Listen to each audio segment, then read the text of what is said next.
Okay, we're now live on Facebook. So good evening, everyone. Good evening, IFNG. Good evening, British Council.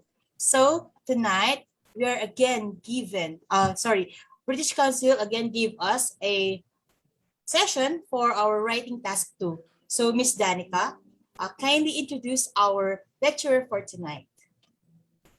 Thank you, Miss Gladys. Hi, everyone. Good evening. Thanks for joining us again tonight on a Monday night here in the Philippines and afternoon in some parts of the Middle East, I guess. For those who have joined us last week, we covered IELTS Writing Task 1.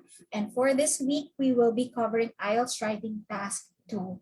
And with us tonight is, again, Miss Marge Fajardo, who is one of our resident IELTS expert for many years now with the British Council. She has a doctorate degree in literacy and a Master of Arts degree in literature.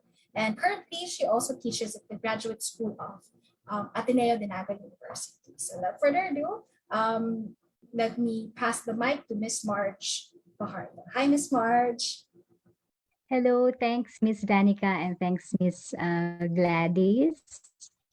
So again, I'd like to thank the IELTS Filipino Nurses Group for inviting me to facilitate this second workshop with you on this time the IELTS Writing Task 2.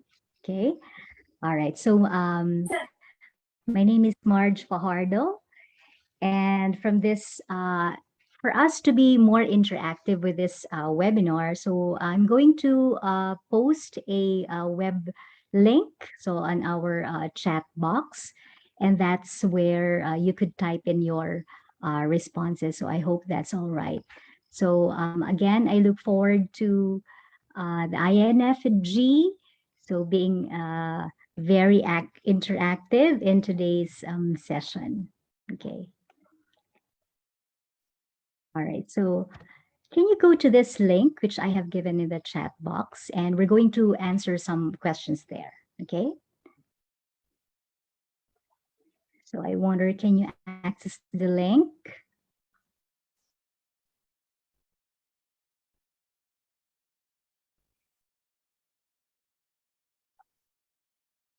All right. So I want you to last meeting, okay, so last so come from different parts of the world. So I just wonder, from which country are you joining us from tonight?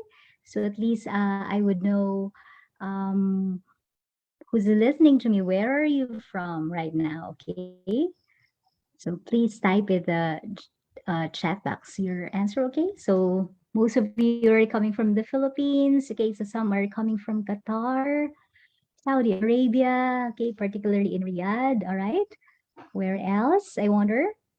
So feel free to type in your responses in the chat box. Okay.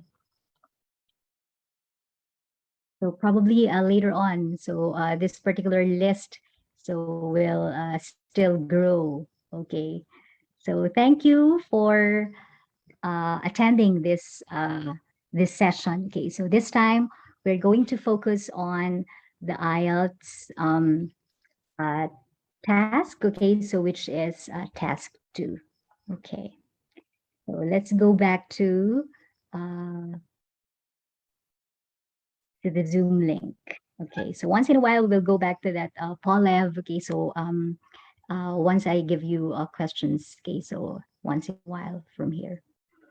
Now I'm going to share my screen now. Okay.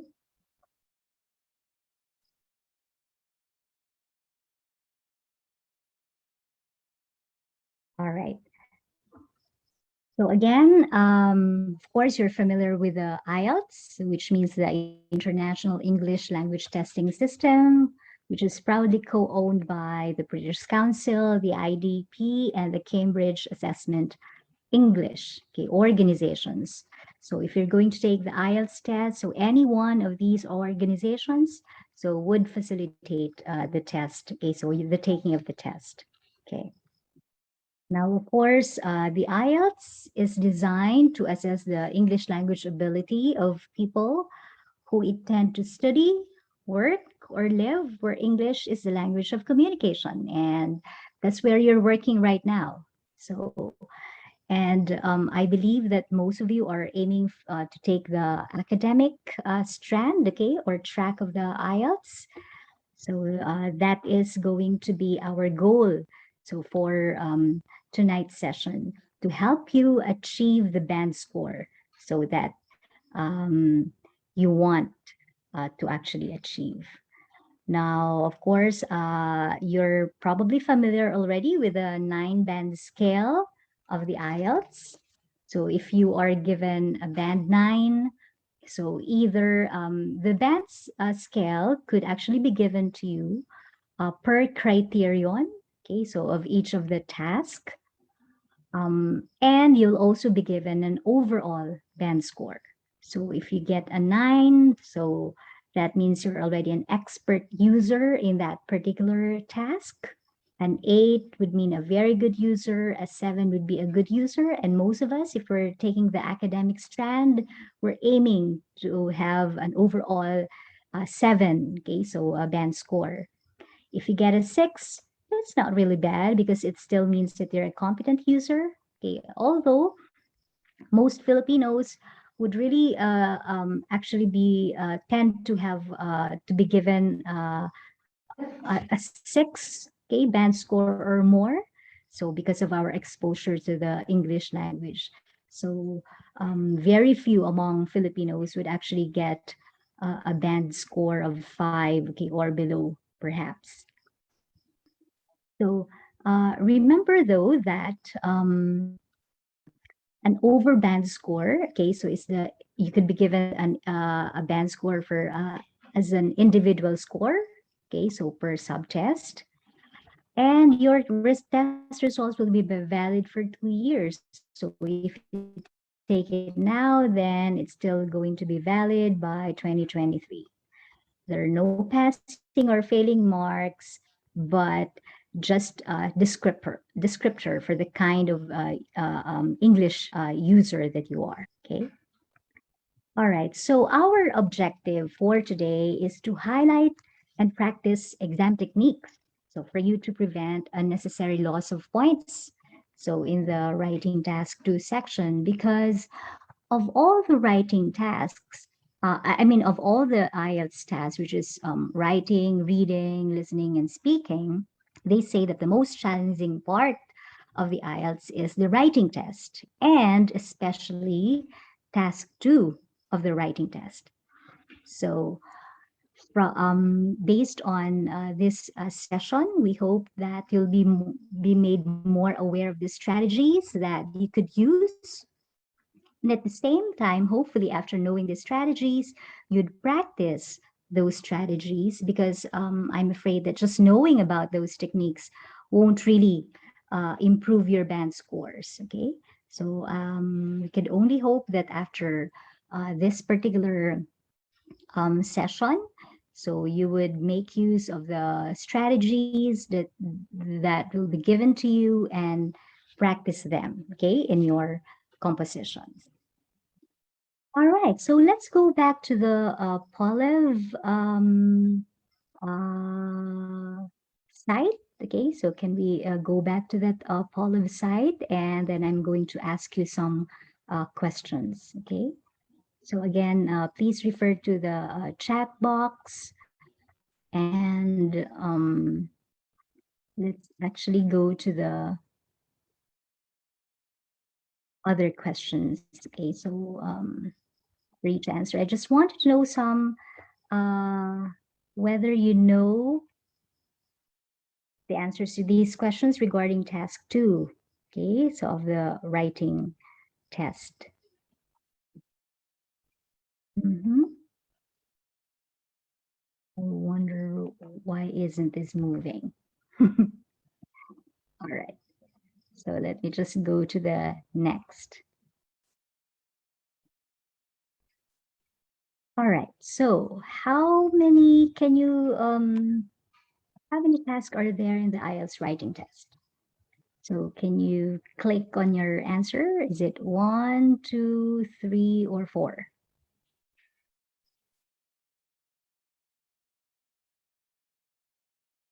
Okay.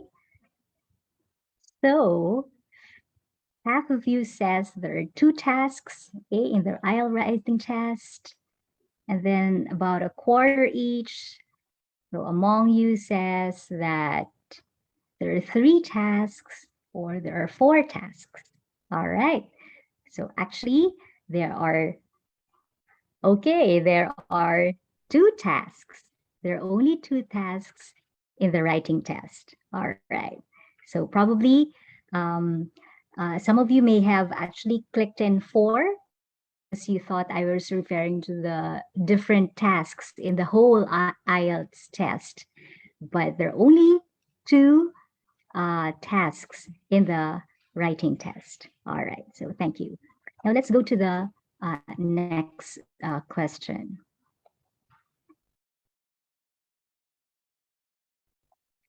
So of the 2 tasks, so which one would you attempt first? Would it be task 1 or would it be task 2? Okay, so again, half of you says I would attempt first task 1.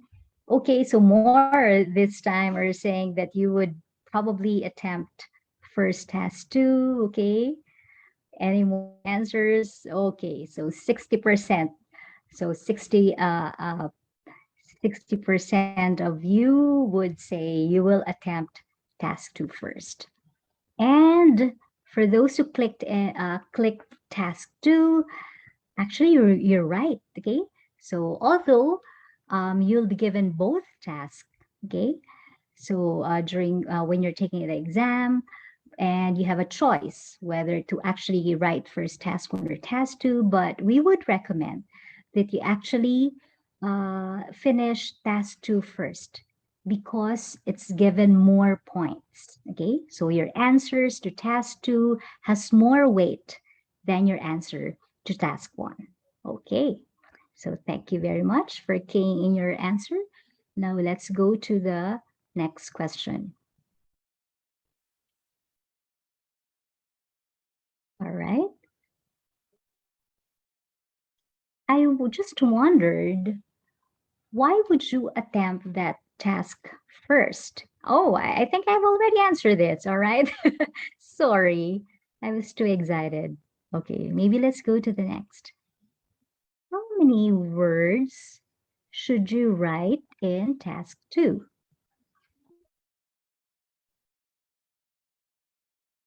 So remember, we're talking about task 2 here. Would it be 150? Would it be 200, 250, or 300? Any more answers? Okay, then you are correct. So all of you actually keyed in 250 words. Yes. The last time, the task 1, we said that you're supposed to use up at least 150 words, but in task 2, you are expected to write a minimum of 250 words. Okay. All right. So remember that 250 words. And then this is probably the last question. So how much time do you have to complete task 2? Would it be 20, 30, 40, or 60 minutes? Any more answers? All right.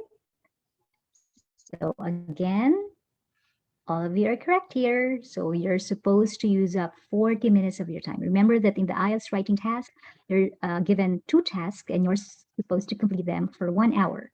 So 40 minutes is for task 2, 20 minutes. Okay, so for task 1. All right. Let's see if I have any more questions here. Okay, so I wondered, are you familiar with the marking criterion for writing task 2? So of these 5 criteria, there's one here which is not a marking criterion for task 2, writing task. Which one is it? Which one is not a marking criterion for writing task 2? Okay. Any more answers aside from task achievement? Okay, so some of you says lexical resource. Any other answers? Okay. All right, so 67% of you are right. Actually, okay, or 50% now. Task achievement, okay, is not part of the marking criterion. Task achievement is part of the marking criterion for task 1, if you remember that, okay? But for task 2, task achievement is not a marking criterion because instead of task achievement, they label it as task response. Okay, so thank you very much for that. Okay, and let's see here.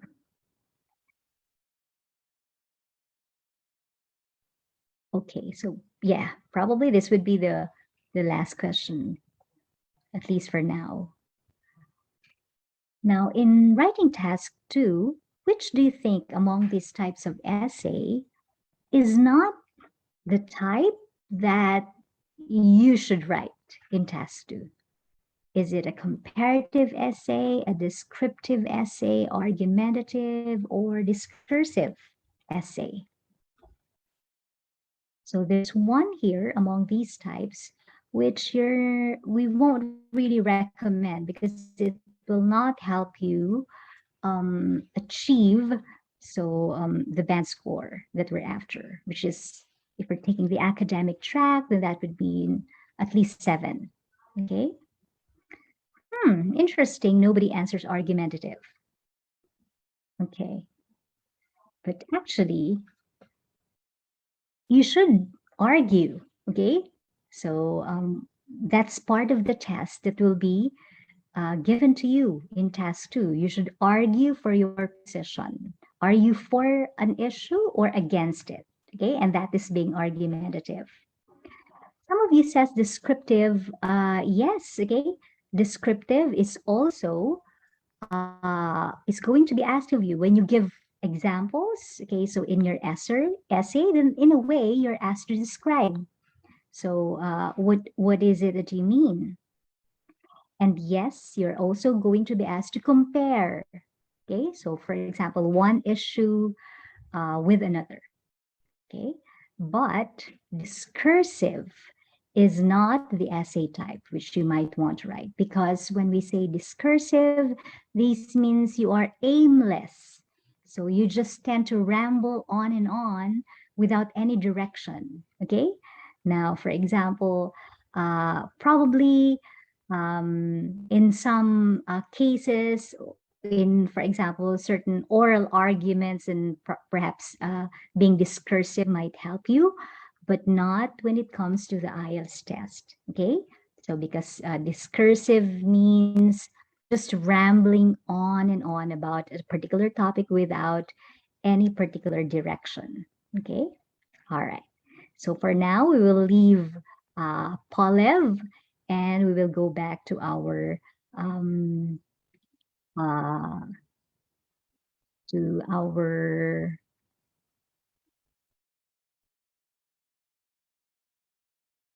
so we will go back to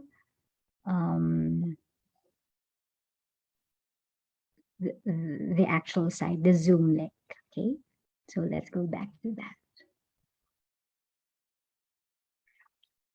All right, so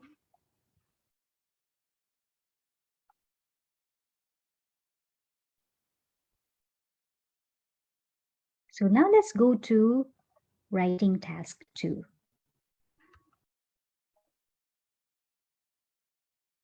Now again, you could go to ielts.org, okay, so and look at the writing band descriptors so that you could use when you practice writing your composition. So I would really recommend that when you actually practice, so writing the essay, the at least 250 word essay.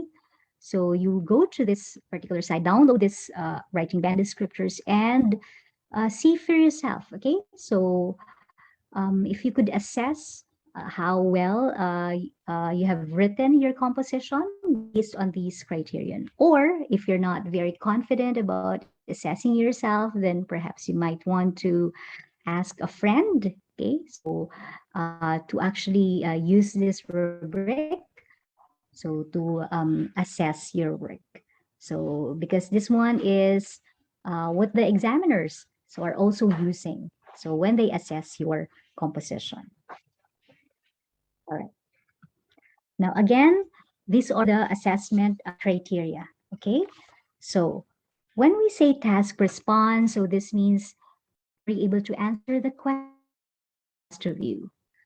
Now the thing is, in writing task 2, the question could be a bit tricky. So that's what we're going to practice later.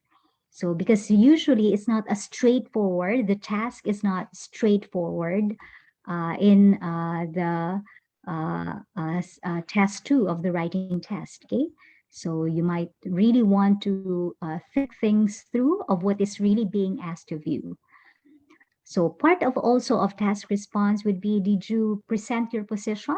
Okay, so this means that you would have to state whether, for example, you agree or disagree with a particular issue, okay, so at hand.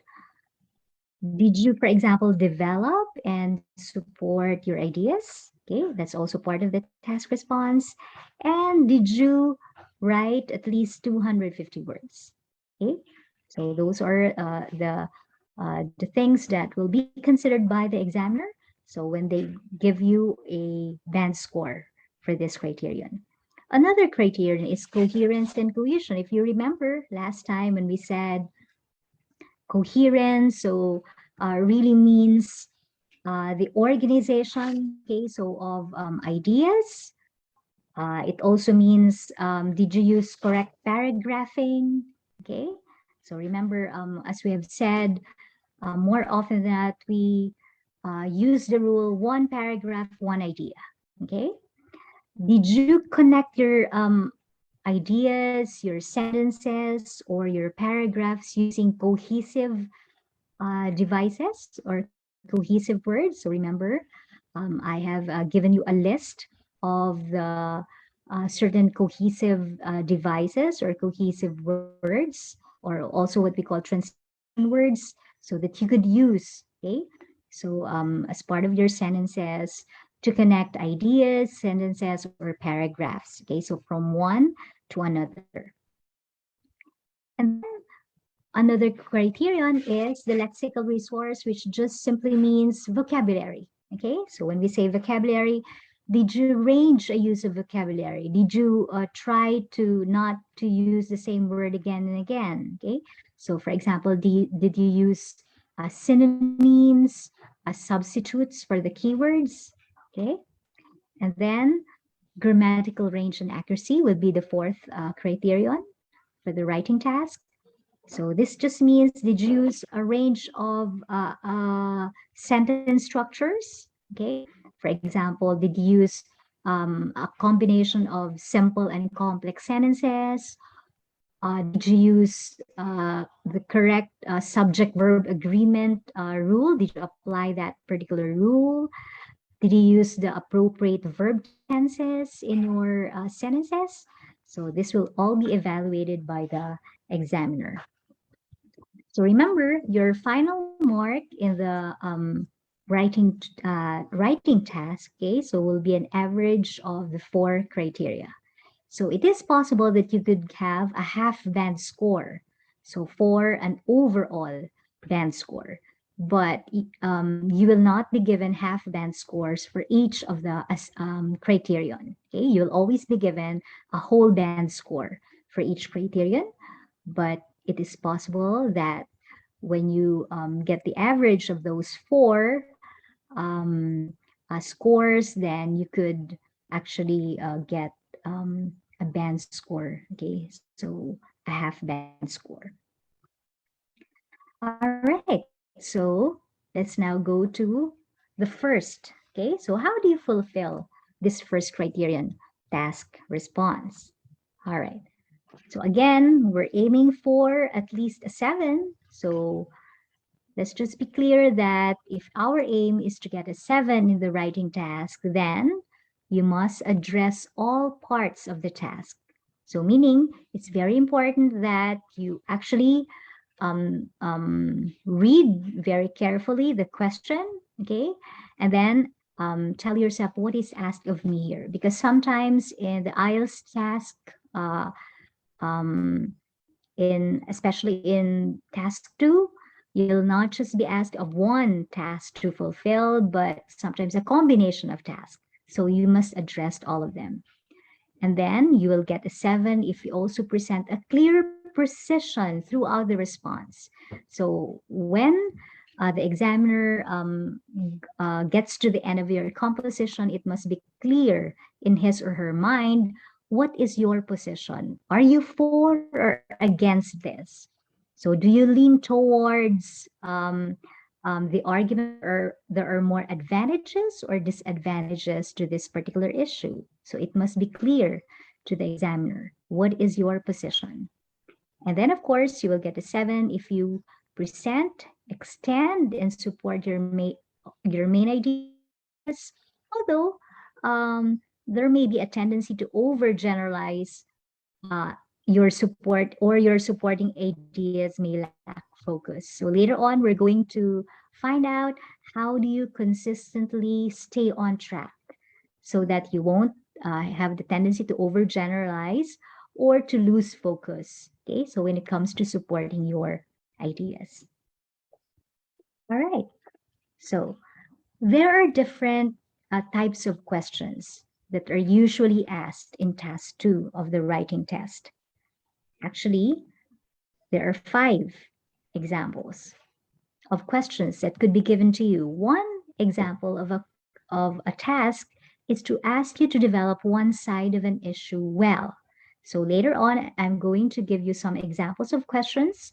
So in which this is the main task, develop one side of an issue well. Another type of question that will be given to you is to present 2 or more sides of an issue. Okay, so this means, unlike the first one, this time, you're not just going to focus on one side, but you have to develop, okay? So arguments, okay, for both sides of an issue. And then some questions would also ask you to express to what extent do you agree or disagree with an issue, okay? So how do you tackle this kind of question? And then other IELTS writing task 2 questions would involve you discussing 2 sides of an argument, and not just that, you're supposed to give your opinion, okay? And then the 5th one has something to do with you discussing a problem, okay? And you're being asked to suggest solutions to solve this problem. So remember, there are 5 possible tasks, okay? So for the writing task 2. All right, so let's have an example for each one so that you will have an idea how to answer these types of tasks. Now, if you're going to look at this kind of question, this is a kind of question in which you're asked to develop one side of an issue well, okay? So it says here, the world would be a better place if we all spoke the same language. Do you agree or disagree? So how is this question asking you to develop only one side of an issue well? So when you see this particular question, do you agree or disagree? That is already a clue for you that you're only supposed to develop one side of an issue well. If you agree, then in the rest of your essay, you just have to present arguments. Why do you agree that Indeed, the world would be a better place if all of us speak the same language. Okay. However, if you disagree, then you just focus through the rest of your essay. What are your reasons? Okay. So why you think that it won't certainly be a better place if all of us speak the same language. All right. So this is an example. What you're going to do here is to actually determine what is asked of me. Okay. So usually what you could do is to, after reading the question, so you have to, for example, take note of the keywords. Okay. The world would be a better place if we all spoke the same language. Okay. So the keywords there would be better place, okay, world, better place, and same language. So the question is, do you agree or you disagree? So if you're given this kind of question, then you have to immediately decide, do I agree? I disagree, and why? So then you start planning your answer to this question. There's another type, okay? And this kind of question asks you to present two or more sides of an issue. Okay, so this is an example of such a type of question. So it says here, in some countries, owning a home rather than renting one is very important for people. Okay, so you have to take note what is asked of you. So maybe you could take note of these words, owning a home rather than renting one. So there are two sides, okay? Owning a home or renting, okay, a home. And so the second task for you is argue why do you think this is the case, okay? So why do you think that owning a home, for some people, owning a home rather than renting a home is very important? So you have to give us the reasons, okay? Why is it that for some people, owning a home is better than renting one?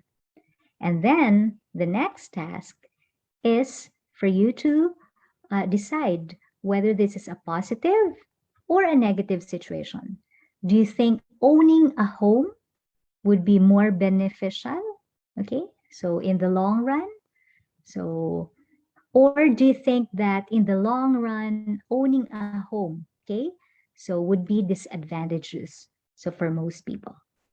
So this means that this is an example of a question in which you're supposed first to discuss, okay, what are the advantages of owning a home, okay, and what do you think are also the disadvantages, okay, of owning a home? All right.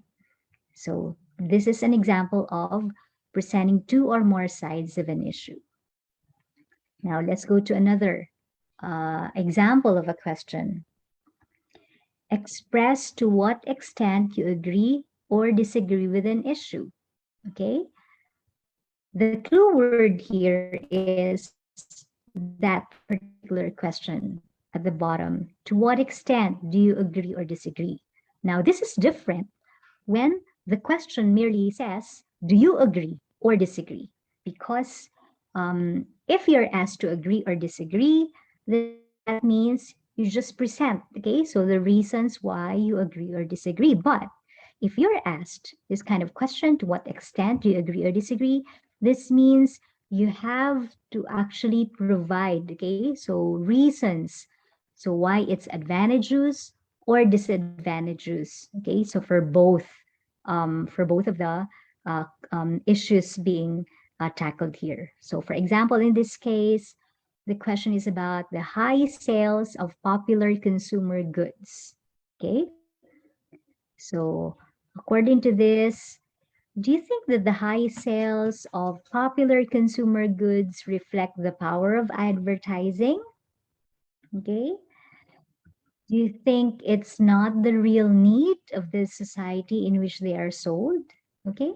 So this means that you have to discuss, for example, in what way is the power of advertising, okay, so really influencing our buying, okay, so of consumer goods, okay, and also you have to discuss in what way, okay, or to what extent is actually buying, okay, so of consumer goods uh, buying is not really, okay? So addressing our real need, okay? So that means if you're asked to express to what extent you agree or disagree, you have to um, focus on both the advantages and disadvantages of an issue. Okay. So again, so here it's not a clear cut, okay? So giving of reasons only on one side. You have to discuss both sides of an issue. How about this one?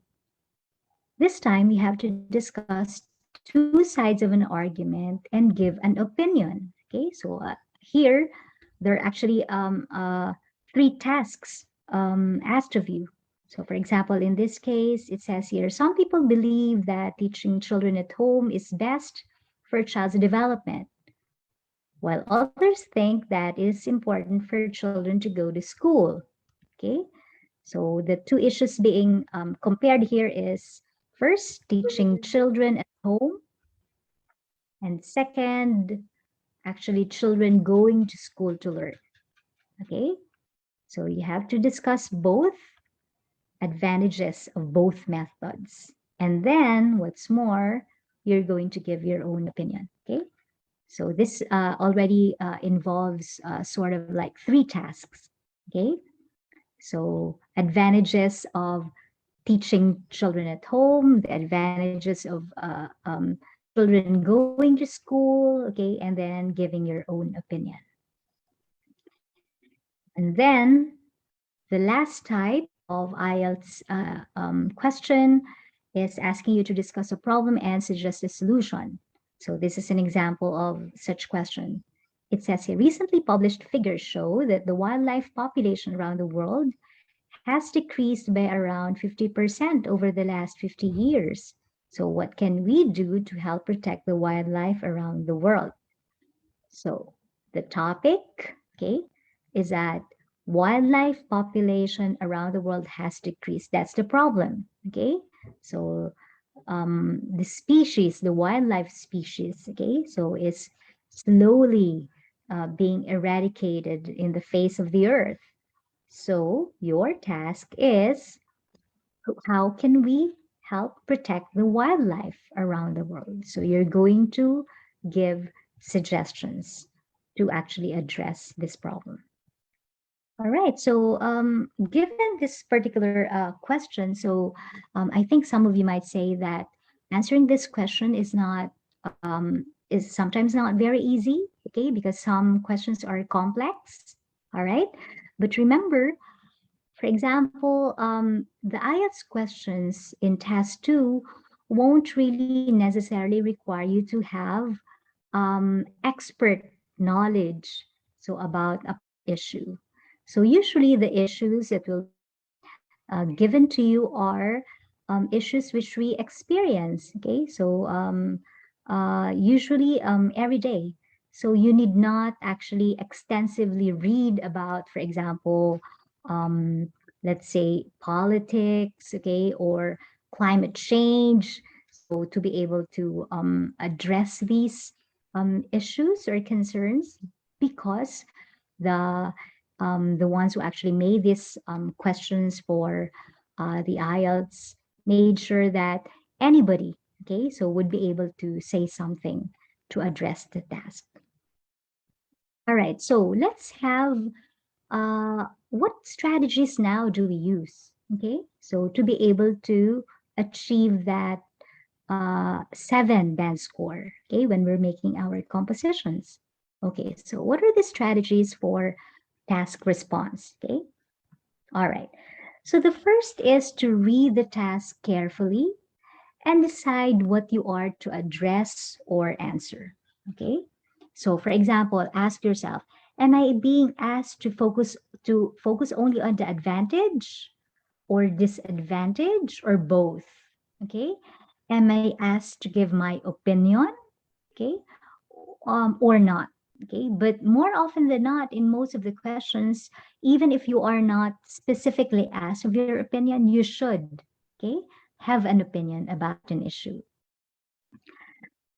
Another strategy, okay, so is ask yourself, am I being asked to give my opinion in the first part of the composition, or should I give my opinion in the last part of the composition? Okay, so that's also part of your going through the task.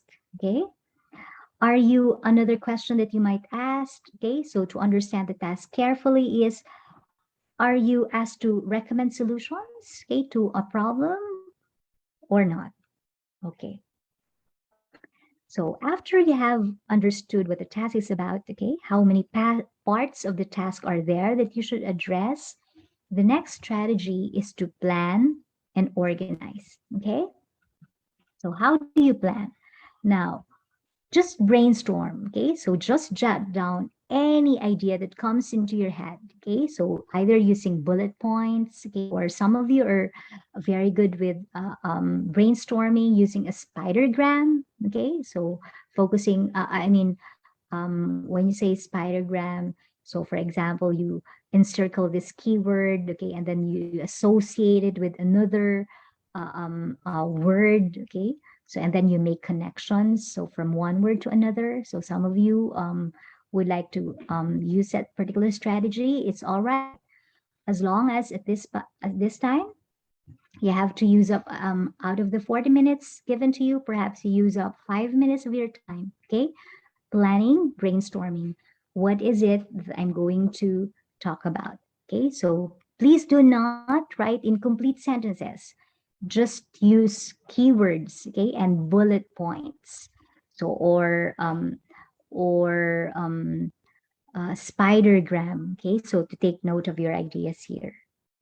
And then when you have taken note of your ideas, then you plan to organize. What will I say first? Okay, what will I say in the introduction? What will I say first in the first body paragraph? How about in the second body paragraph? How about in the third? What do I put in my conclusion? Okay, so that's part of your planning. And then you write according to plan. So once you have outlined what you're going to say, so this time just write. Okay, so with going over your outline, okay, please write your composition from one paragraph to another. But this time, not yet focusing on grammar or spelling, okay, because you will have the time to do that when you use up the last 5 minutes of your time to review and revise the items as needed, okay? So usually that's how you generally plan. So before writing your composition, please do not attempt to write immediately, okay? So please make sure that you take the time to, to plan and organize your work first before you start writing. All right, let's have an example, okay? So supposing this is the question asked of you. The first car appeared on British roads in 1888. By year 2015, there may be as many as 35 million vehicles on British roads. So I think we're into 2021 now. So I think this must have been an not updated type of question. Okay. However, it says here that alternative forms of transport should be encouraged and international laws introduced to control car ownership and use. The question is, to what extent do you agree or disagree? Okay? So the first thing that you have to do is to read the question, okay? And ask yourself, what is asked of me here? So go over the keywords in the sample question. Car, okay? So this is, the topic is about cars. And it says here that alternative forms of transport, okay? So alternative, so meaning not cars, but other forms of transport should be encouraged, okay? And international laws should be introduced to control car ownership and use. So you're actually being asked here, to what extent do you agree or disagree with what? To what extent do you agree or disagree? So these are some of the questions that you might probably want to answer in your composition. Should alternative forms of transport be encouraged? So what do you think? Do you think that instead of cars, do you agree that other forms of transportation should be encouraged by the government? Okay. How about this? Okay, you should also be clear. Do you think should international laws control car ownership? So you should focus on perhaps the advantage and disadvantage, okay, of using alternative forms of transport, and also the advantage or and disadvantage of controlling car ownership. So by actually drafting international laws about it. All right. So how do you brainstorm for ideas to respond to this question? How do you brainstorm ideas? Okay. So, for example, this is just an example of how you could brainstorm for ideas. Okay, sorry. Okay, so maybe let's actually, when you actually brainstorm so ideas, so ask yourself. Okay, so maybe let's use the chat box here. All right, so I want you to at this point, let's use the chat box.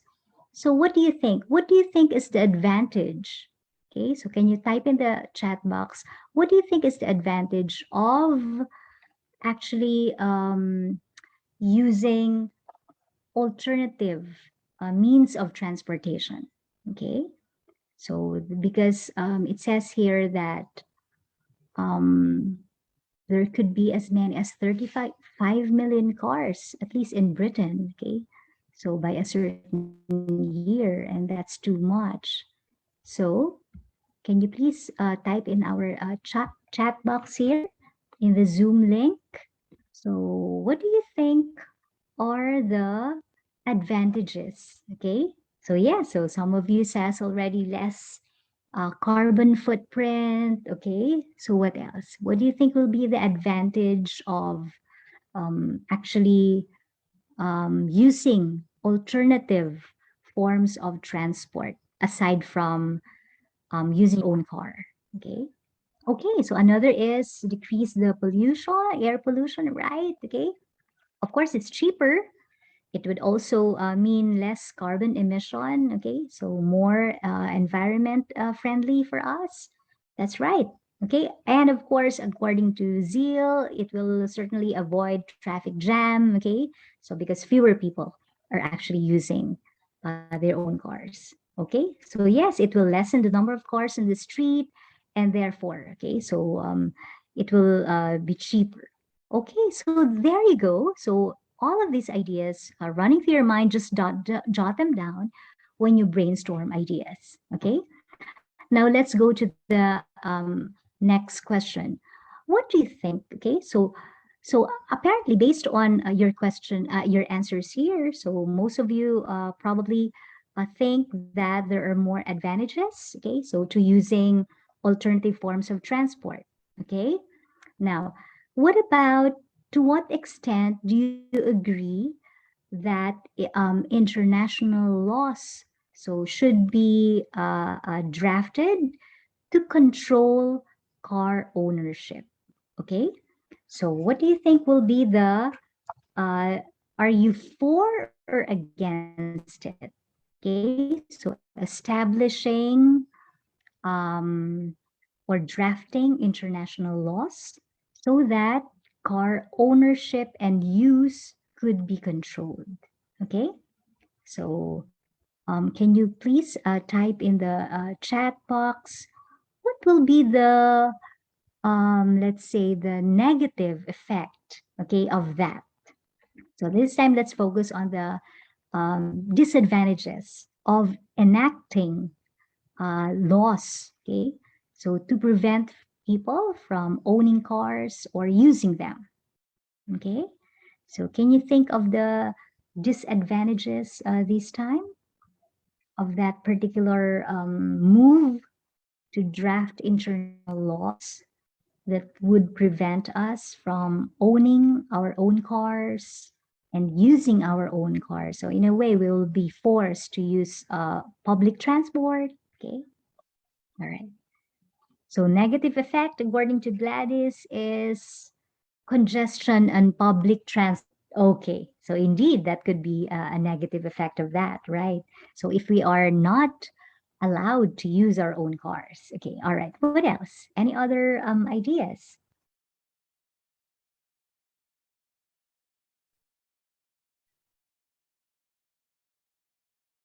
So what would be, for example, the implication of that? Let, for example, um, who do you think would be greatly affected, okay, by this move if we're not allowed to use our own cars or not allowed to own cars for that matter?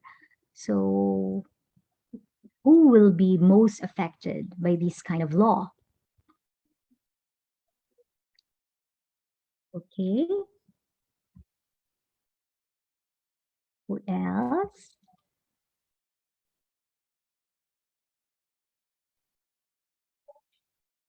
Okay, any other ideas?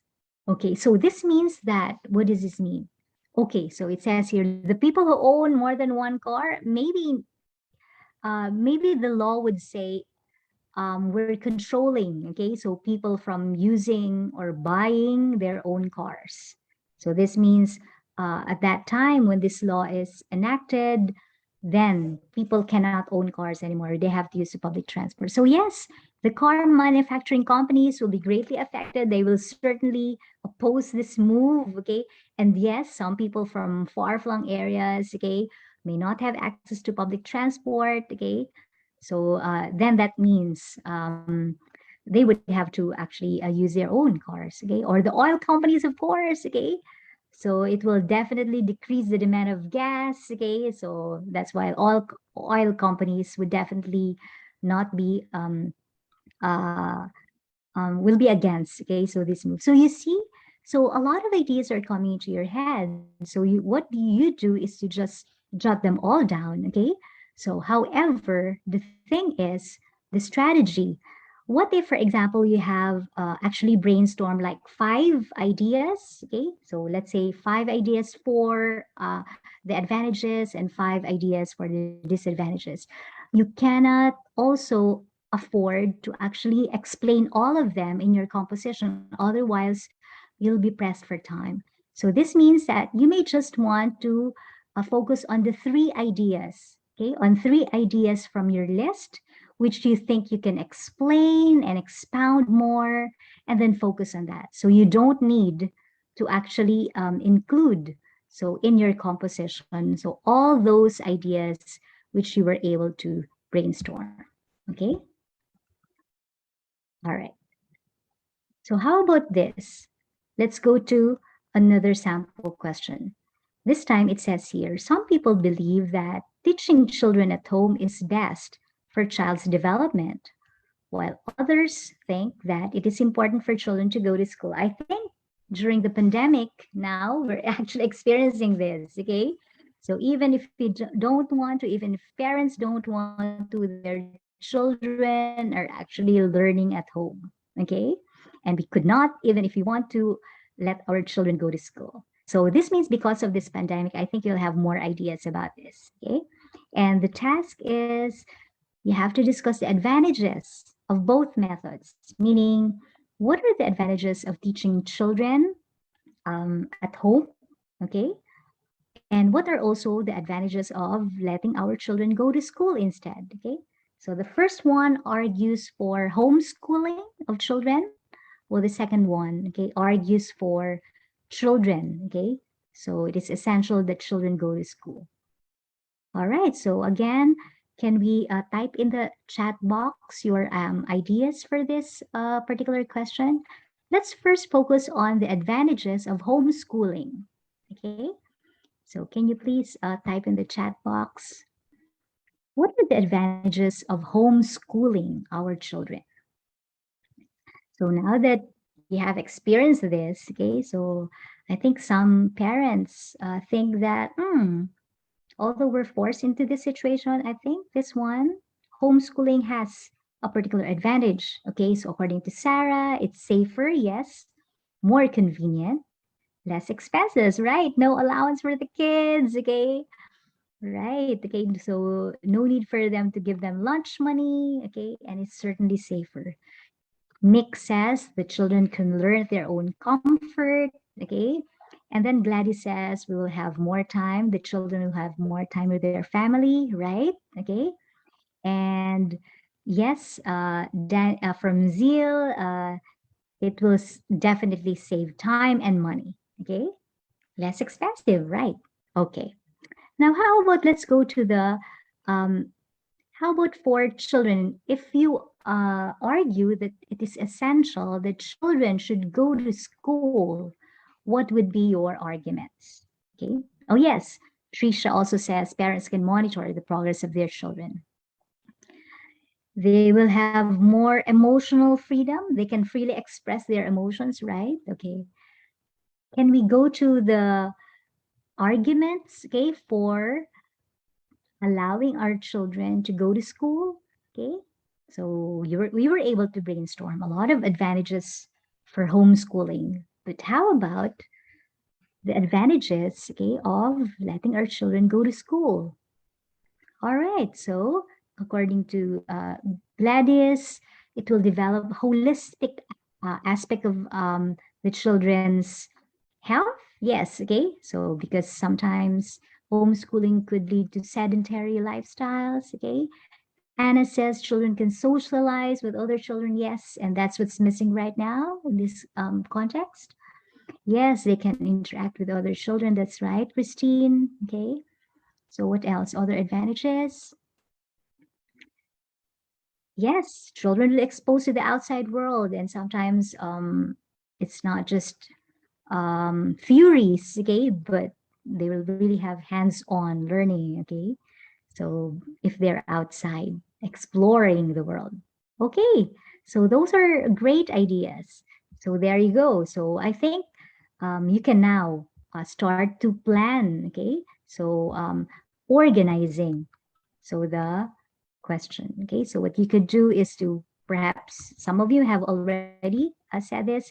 So what you can do when you start to brainstorm is you can already start to organize it. Maybe you could use two columns, okay? Learning at home versus learning at school, okay? So these are some of the advantages, okay? So of both types of learning, okay? So, and then that's how you start now to plan, okay? So when you start to plan, ask yourself, if I'm asked to both focus on the advantages of these, and which one of these should I include in my composition? So we have both, you both have five ideas here per column. As I have said, you won't have the time. You only have 40 minutes. You probably won't have the time to discuss all of them. Okay.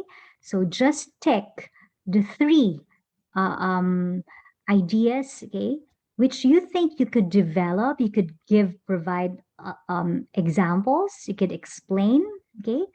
So, and those are the ideas that you expound on in your essay.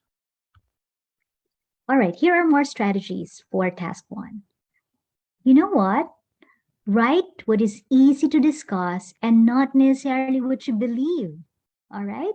So, for example, even if you believe, okay, so that there are more advantages to this issue, but when you start to actually jot down your ideas, you think that you cannot expound on this because right now you cannot think of certain examples to back up your arguments, then that means discard it. Okay, even if you do not believe such. Okay, so because remember in the writing the essay task, they're not asking for example for your principles. Okay, they're not after your principles or what you believe in. The examiners would just want to know, are you able to write clearly and coherently? Okay. Another strategy is make sure that you give your clear opinion on the topic, even if you're only asked to discuss the advantages or disadvantages. So, for example, in the previous question, the question says discuss both advantages. Okay.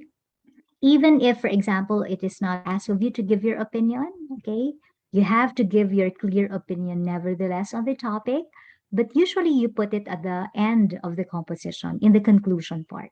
Okay.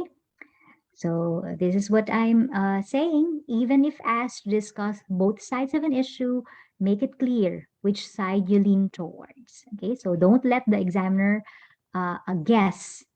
Okay, so which side are you for or against? Okay. Now let's go to the second task. The second criterion, rather, coherence and cohesion. So which simply means how do you organize well your composition? Okay.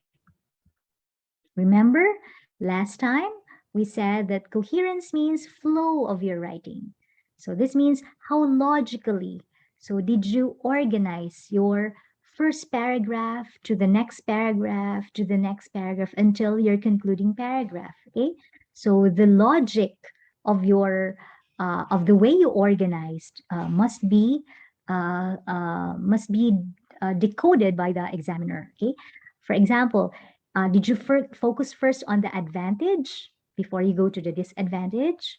Did you, for example, focus on the least important reason to the most important reason, or vice versa? Okay, so this means that you have to determine which one should I say first and why. So that should somehow give the rationale. Okay, so in your flow of writing. So your idea should be logically sequenced, easy to follow and understand. Okay. But when it comes to cohesion, this means that, do you remember the linking words or the transition words I actually provided to you?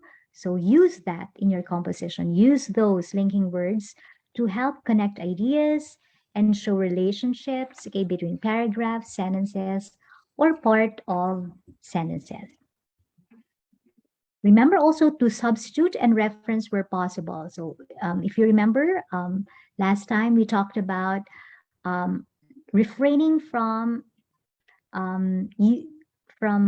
repeating the same noun again and again. Okay, so perhaps you might want to use synonyms. So to substitute for the keywords that you used in your composition. So how do we structure a paragraph? Okay. So if you still remember, okay, when you were in college, we were taught these terms. Okay, TS stands for the topic sentence. So meaning the first sentence of your body paragraph should tell the reader what is your topic and what is your point of view about the topic. So this means that it should be clear when they read your first sentence in the body paragraph, what will you talk about in this particular paragraph? Okay, that is what we call the topic sentence. And then, in order for you to stretch your essay, remember you're supposed to make a 250 word essay, at least 250 words. You have to support your topic sentences with the details.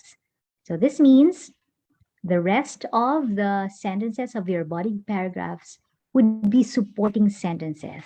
Okay. And then in order to provide more examples, we call that the developing sentence. The developing sentence actually gives further evidence, okay, or examples, so of your supporting sentence.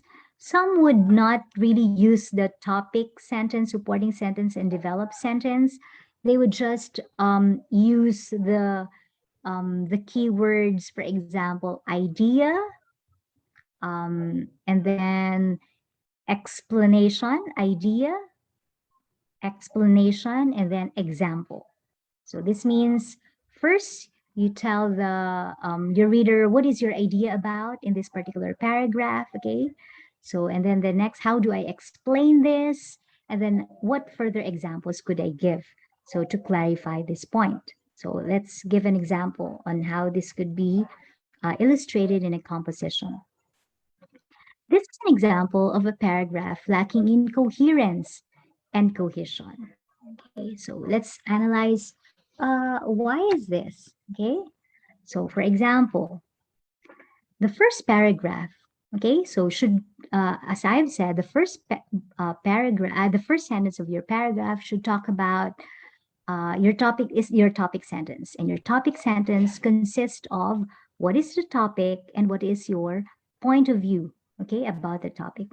Now, in this case, it says here, overseas students come to Australia to study further, okay? So this particular topic sentence might not be very good. So because it certainly talks about overseas students coming to Australia to study further, okay? But what will you talk about in the rest of the paragraph? It's not clear. Are you going to talk about the reasons why over students come to Australia? Okay, so if you are going to talk about the reasons why, for example, Australia is the favorite destination to do further study, then that should be clear in your topic sentence. It should be clear that you're going to talk about the reasons. Okay, so you might want to rephrase this by saying something like, overseas students come to Australia, okay, to study further for varied reasons. So this means that you are going to talk about the reasons why. So this topic sentence is a bit incomplete.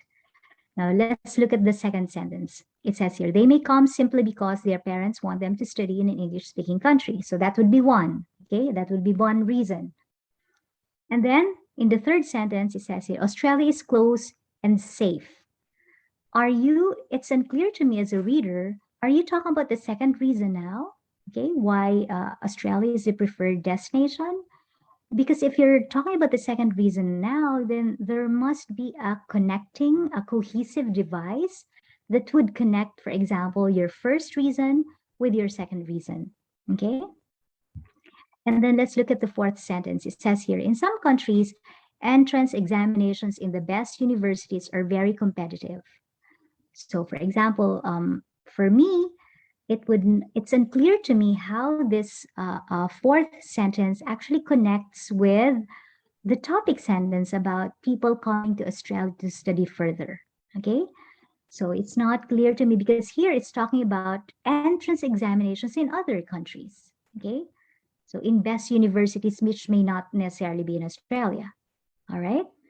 So that's why it says here in number 5, because of this, students choose to study in Australia. So there you go. So I think that's the reason why, but it's not clear, okay? So because you could have the writer, so could have actually merged sentence 4 and 5 together. That's also part of coherence, okay, and cohesion. And then look at sentence number 6. It says here, many overseas students elect to study subjects that may not be available in their home countries, okay? So now it's talking about subjects. Tourism is one such choice. Choice for what? Is it a choice for a subject, okay? Or tourism is one such subject.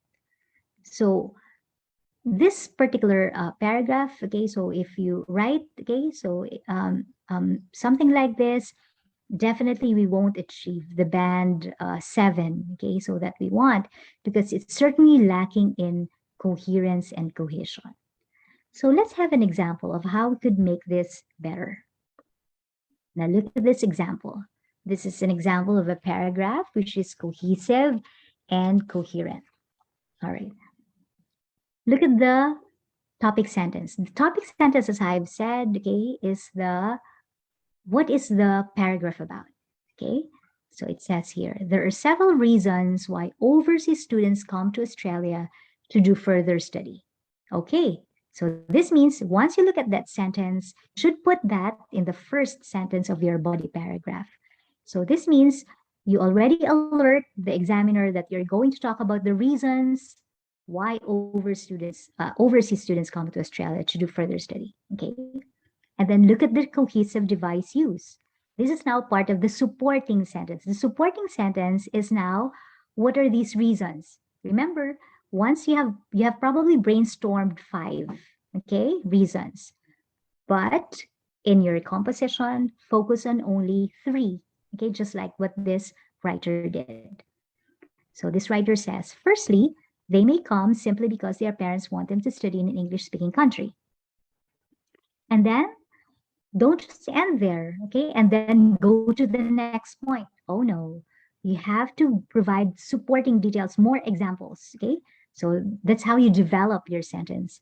So you say, Australia is a popular choice since it's fairly close to Southeast Asia, and it's generally considered a safe place for young people to live and study, okay? So this means once you have thought of an idea, okay, you have to determine how you're going to uh, um, provide your first reason, okay, and what example would you provide to give further evidence for that argument. And then again, you use a cohesive device, such as secondly, in some countries, entrance examinations for the best universities are very competitive, and students can experience difficulty gaining entry to the university of their choice. So look at this.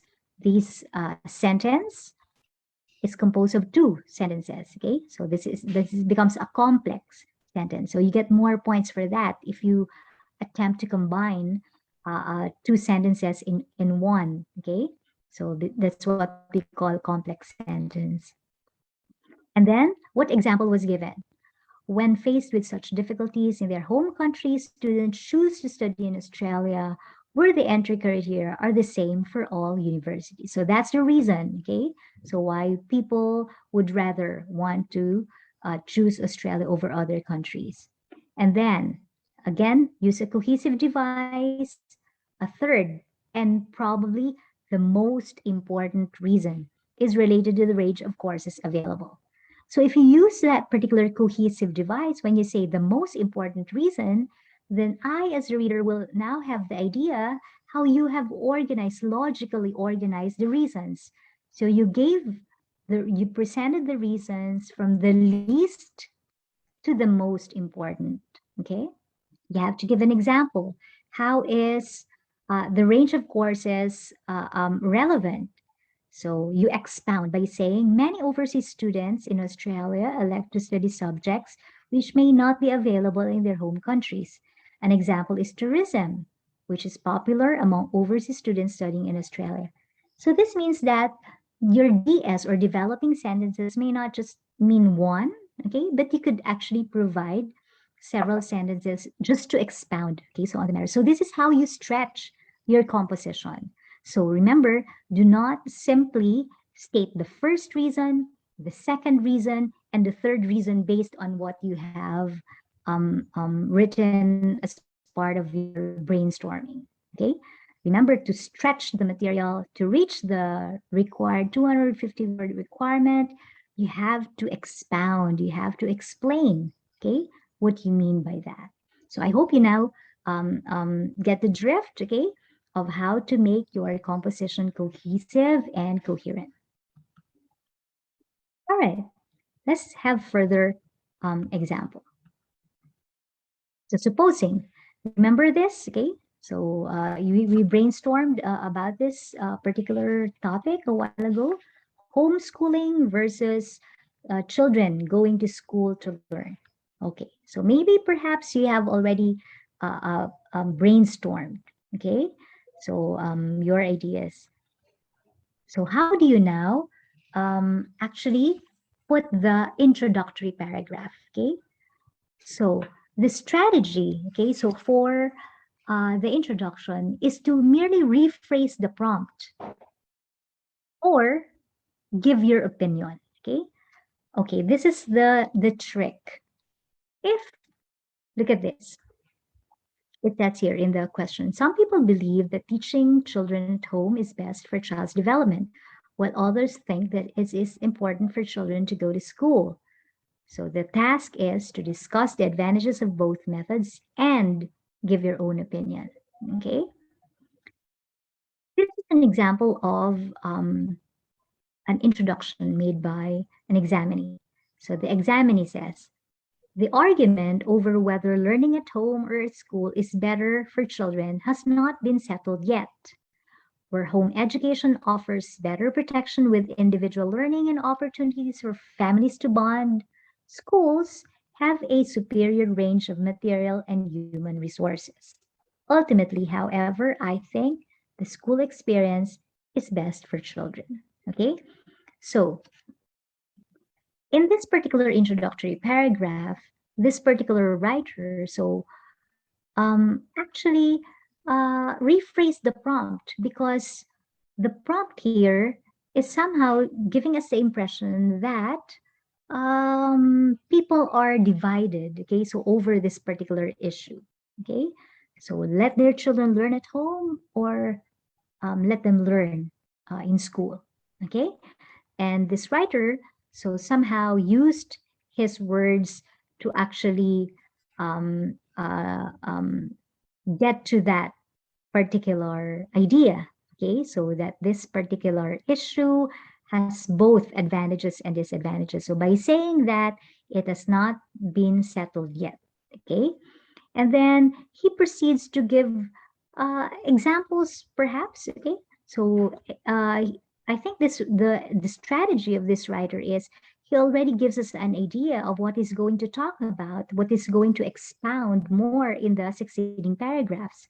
So by saying that home education offers better protection, okay, and then opportunities for families to bond, whereas schools will have superior range of material and human resources.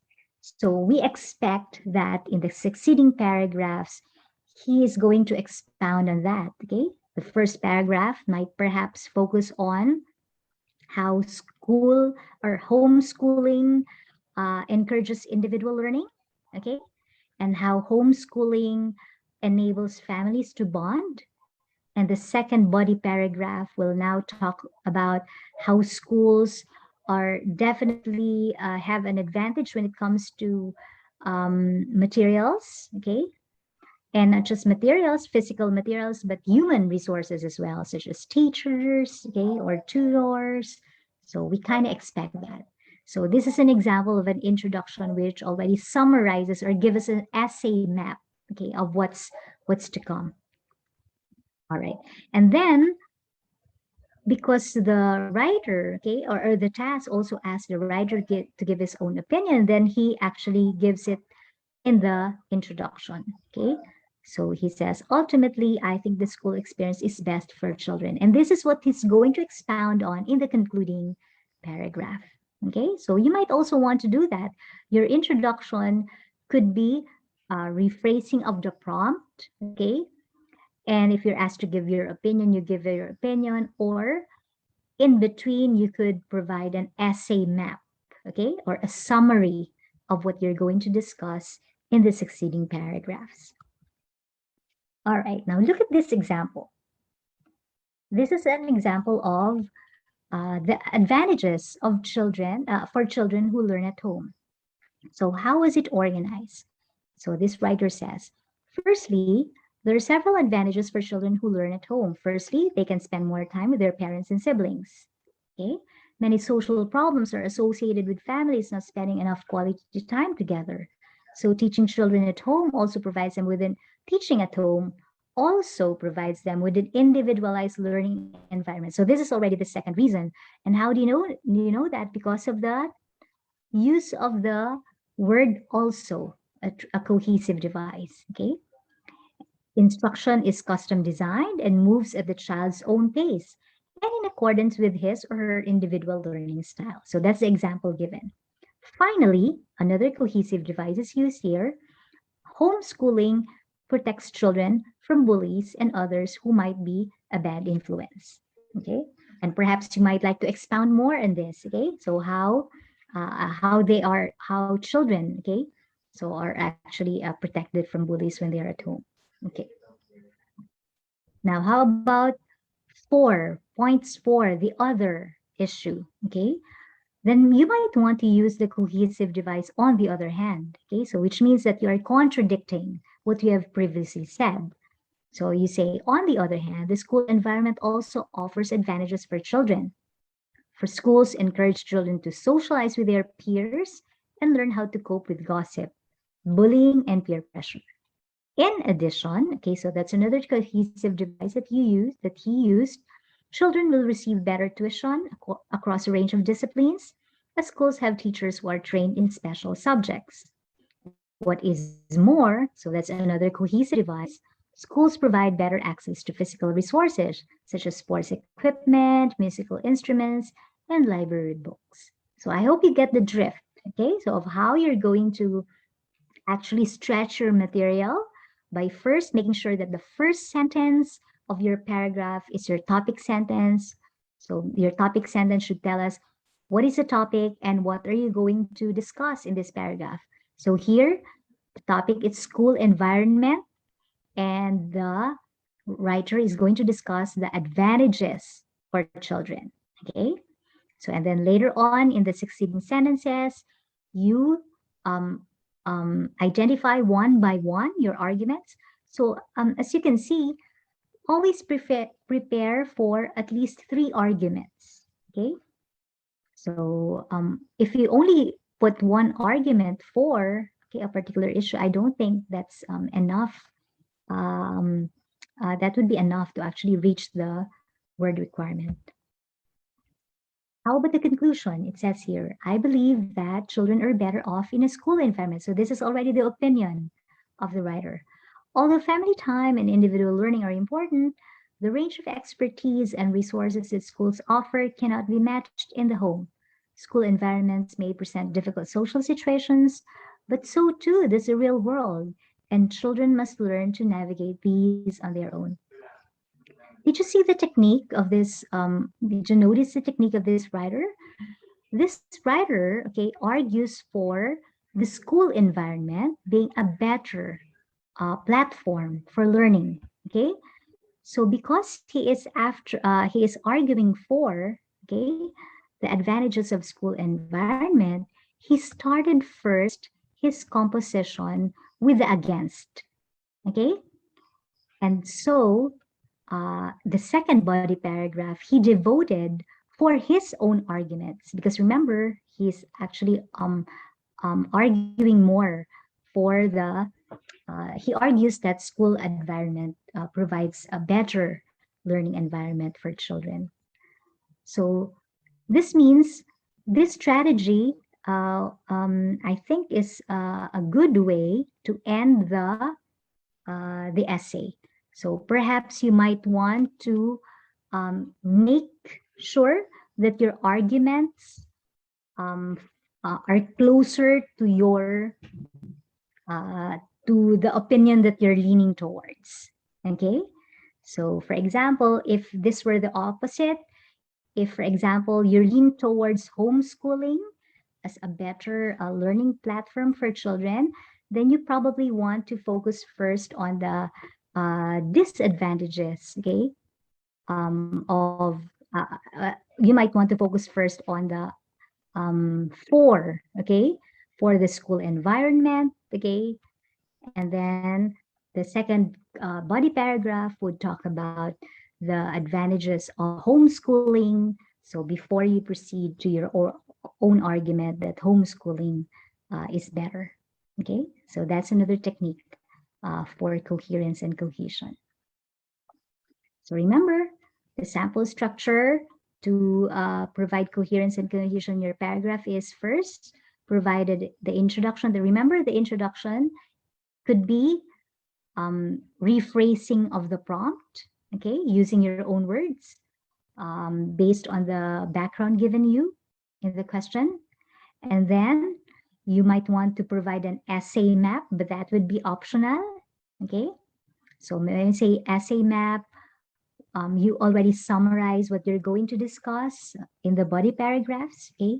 And if you're asked to provide your opinion, okay, then provide your opinion even in the introductory part, okay? However, if you're asked to, the opinion could also be not actually written in the introduction, but also could only be written in the conclusion. Okay, so it's up to you. If, for example, there are many tasks and then the question says, and give your own opinion, that is a clue for you that you should provide your opinion at the end. However, if the question says, do you agree or disagree? Okay, you're directly asked of that, then that means that early on in the introduction, you should already state your own opinion, okay, whether you agree or disagree. And then in the succeeding body paragraphs, you discuss the reasons why you agree, okay? All right. So, and then in paragraph 2, so you make sure that usually the body paragraph 1 would be talking about, for example, the reasons why you agree, okay? Body paragraph 2 will provide the reasons why you disagree, okay? And then usually the conclusion will now state your own opinion, okay, if you're asked that. Or there's an alternative to this particular structure. Again, paragraph 1 could be your introduction, okay? You could talk about here the disadvantages, okay, or the advantages, and then your own conclusion. Or you could probably start first with the advantages, okay, or then follow it up with the disadvantages and then the conclusion. So this is the general formula in making sure that your composition in task 2 has coherence and cohesion. All right. So again, let's look at the task, the band score, okay? So to achieve a band 7, we have to make sure, a band 5, okay, means that your information has some organization, okay, but it's not clear to the examiner what's the rationale. So for your putting one particular idea first over another, okay, and there's a lack of overall progression. So again, here, the examiner does not really know what is the reason, okay, behind your talking about this first and talking about this last, okay. So perhaps also maybe you use either inappropriate, okay, or overuse of cohesive devices. Remember, you don't always have to use cohesive devices after every sentence. Otherwise, you might lose some points, okay? And you will get a 5 if you tend to be repetitive, okay? But you will get a 6 if you arrange the information coherently, okay? And use cohesive devices effectively, okay? And use referencing clearly or appropriately. Remember, referencing means use pronouns, okay, or synonyms for the keywords.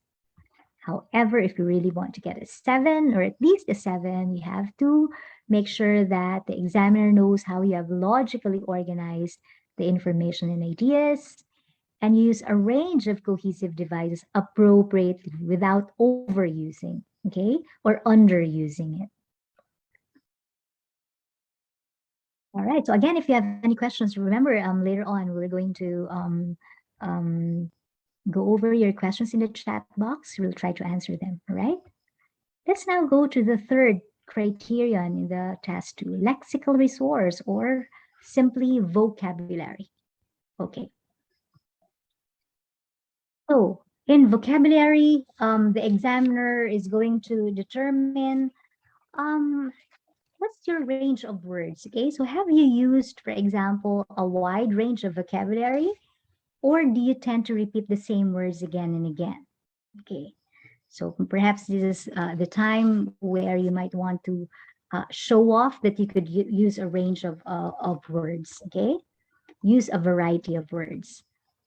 Also, the examiner would determine how flexible and accurate are your use of words. So don't just try to impress the examiner by using big words, although those big words are not really appropriate to the sentence, because even if you use big words, okay, but if they know that it's inaccurate, okay, then you will surely lose points for that, okay?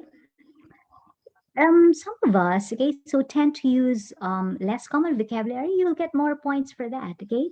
So because it somehow gives the impression that you are using academic language, okay? And usually academic language are different from our everyday language, okay? So that's plus points for you. Of course, the appropriateness, okay, of the words is very important for the examiner. Okay.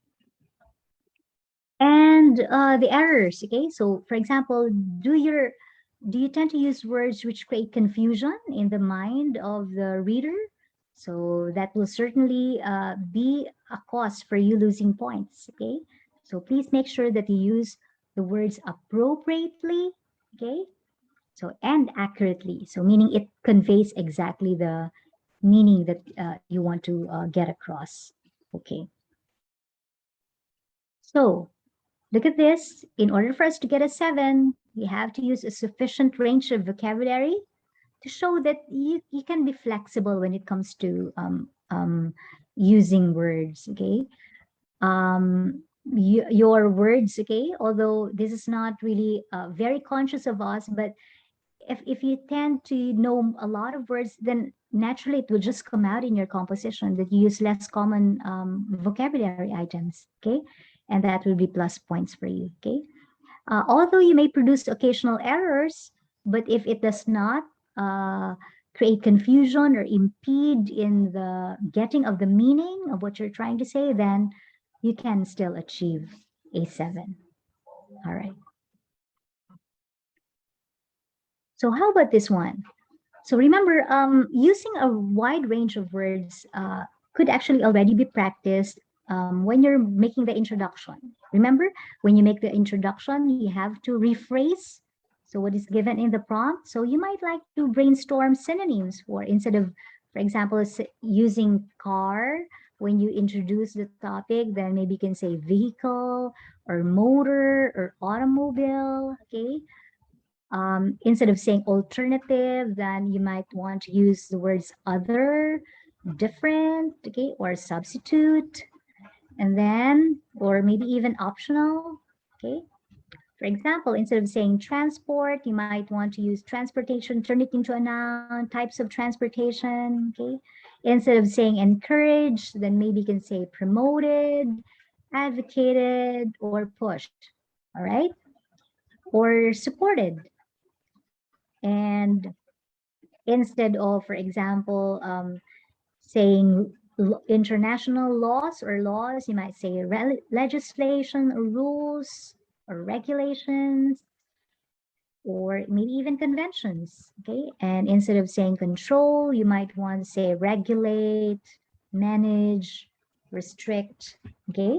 So these are some synonyms which you could use or maybe even limit, okay? So to somehow use your own words, okay? So because if you use your own words, then you are telling the examinee that you understand, okay? So what the topic or what the issue is about, okay? And you are now showing your range of vocabulary, okay? So when you make the introduction. All right. However, I just wondered, um, what are the ways that you could build your vocabulary? Building vocabulary takes time, okay? So you can't do this overnight. So while waiting for, as you, for example, are waiting for the time when you could take the IELTS test, and of course, now that we know that vocabulary is very important as part of the criterion in the writing task, then can you suggest ways to build your vocabulary? Okay. So what is it that you can do in the meantime that you are waiting for when you can take the IELTS test? How do you build your vocabulary? Can you type in the chat box, please? Okay, so what are your suggestions, okay? So, on how you could build your vocabulary. Yes, Sarah's right. Read books, okay? Read is really the best way because when you read, you imbibe, okay, the vocabulary. So somehow, do you sometimes notice that sometimes one particular word just come out of your mouth and you don't know where did that come from? It's because you have read that somewhere and it just became part of your vocabulary. So yes, that's good. Also, Kriza, you said listening to English podcast. That is a very good suggestion. Okay, so even if you cannot read, that doesn't mean that you cannot actually build your vocabulary. You can also do that by listening to others. Okay, speak in English. That's how you build your English vocabulary. All right. Oh yes, Sherry May. Okay, watching English movies.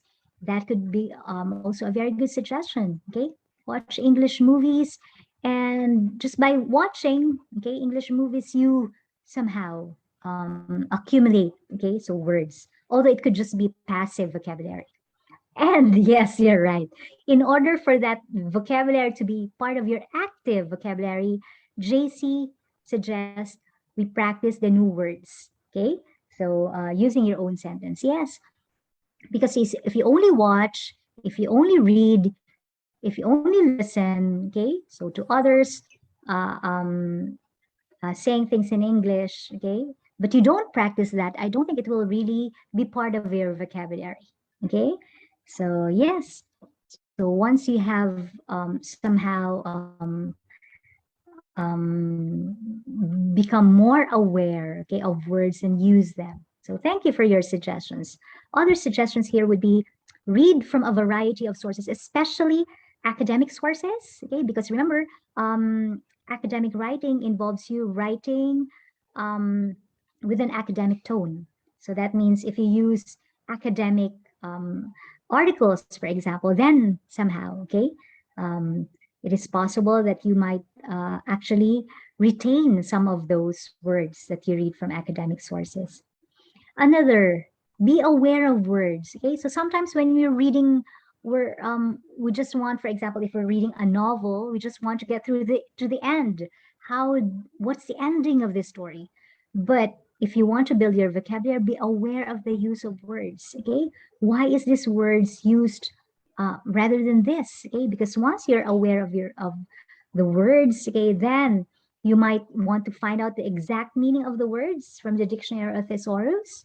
Although, of course, we don't usually do this often because when we're reading for pleasure, for example, it's very advisable that you don't check the dictionary every now and then, okay? Because otherwise it would impede your reading process. But if you want to build vocabulary, you must know the exact meaning of a word. Like, for example, a while ago, we talked about discursive writing. Some of us may only have a vague idea what discursive means. So if you come across that word, then check the meaning from the dictionary or and look for its synonyms from the thesaurus. Okay. And then as JC says, practice new words in conversation. Okay. Or when you make your composition. And then maybe you could play word games. Okay, so that's what you could do to build your vocabulary fast. Okay, so while waiting for the time when you can take the IELTS. All right, we now go to the last criterion: grammatical range and accuracy. Okay, when we say grammatical range and accuracy, where the examiner will look at the range of your use of sentences. Did you tend to use always simple sentences? Okay, did you try to combine two sentences together to make a complex sentence? Then that is, okay, that is showing off the grammatical range that you're capable of. However, okay, let me also provide this caution: do not make overly long sentences. So complex sentences could be a combination at most of two sentences. Okay, so in combined in one, two ideas combined in one, or yes, two sentences combined in one. That's what we call a complex sentence. But if you do not anymore use, for example, if you only used one period and only use a lot of commas, okay, so to make your paragraph, then you will lose points for that. Okay, so because that means you are not aware, okay, of correct sentence structures. Okay, your accuracy of sentences is of course important. Okay, so how accurate is your grammar? Okay, so usually common errors of Filipinos would be subject verb agreement. Okay, so and then using of inappropriate tense. So remember, if you're describing a past event, then consistently use the past tense form, okay? And then when the examiner reads your sentences, how frequent, okay, are the errors, and what's the impact of the error? Meaning, even if you make errors, could they still make out what you're trying to say? Or maybe because it's so ungrammatical that they become confused, okay? So the more frequent and the more your ideas become confusing, then you will lose points for that. Punctuation, remember, is also very important. So use, for example, a period, okay? So after every sentence, okay? So again, let's go to the band score. If you want to achieve 7, then you have to show that you can use a variety of complex structures, you're producing frequent error-free sentences, and you have good control of your grammar and punctuation and make fewer errors. Okay. Now, let's now go to the sample answers here, but this time complete essays, okay, so that you will have an idea how you could make your composition. This time, let's focus on the problem solution type of essay. A while ago, I showed you this example of a question. Uh, it says, recently published figures show that the wildlife population around the world has increased by around 50% over the last 50 years. So what can we do to help protect the wildlife around the world? So how did one particular examinee answer this question? Okay, so look at the strategy of this particular examinee in the introduction.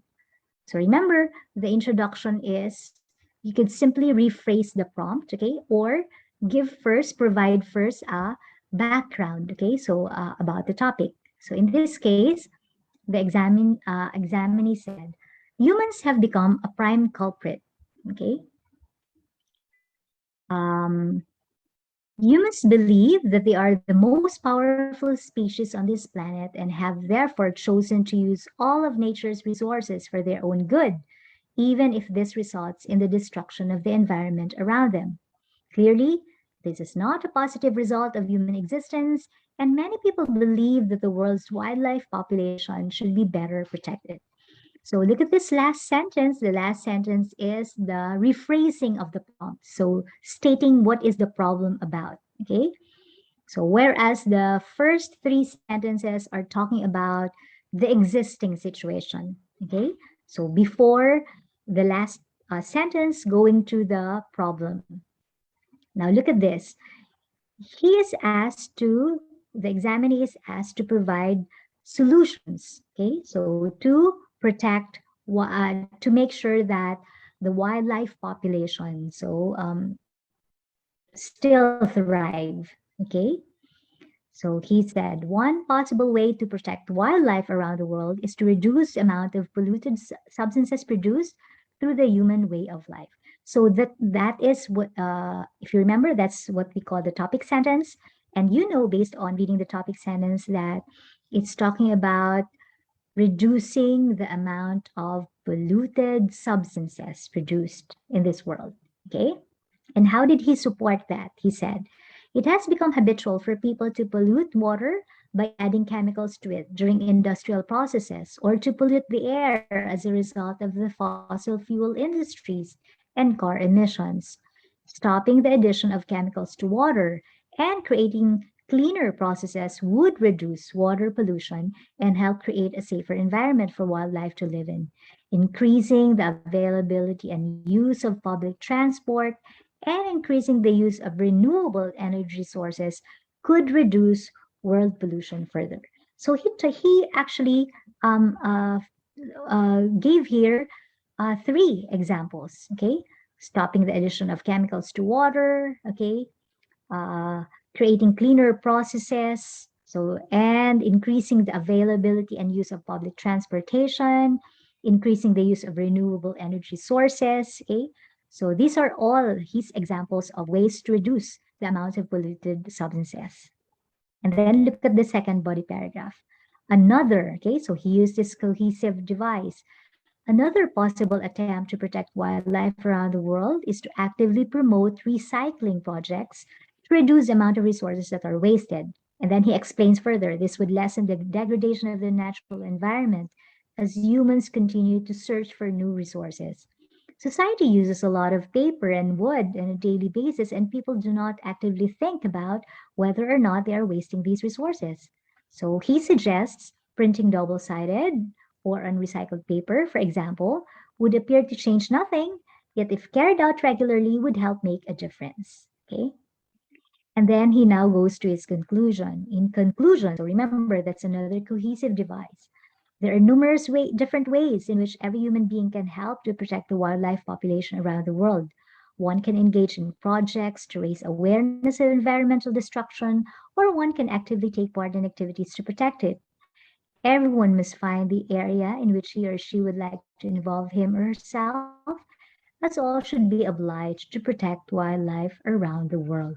So, with a very neat conclusion, okay? So he tell us that there are these numerous ways and why we should take part on this advocacy, okay? So this is an example what I would consider as a good, okay, um, um, essay, a good composition which achieve so the four criteria of writing task two. All right. So we're now nearing, okay, so towards the end of this session, but can we go back to polev.com? I want you to see whether you believe in this. It's either true or false or agree or disagree. Okay, so can we go back to that? Polev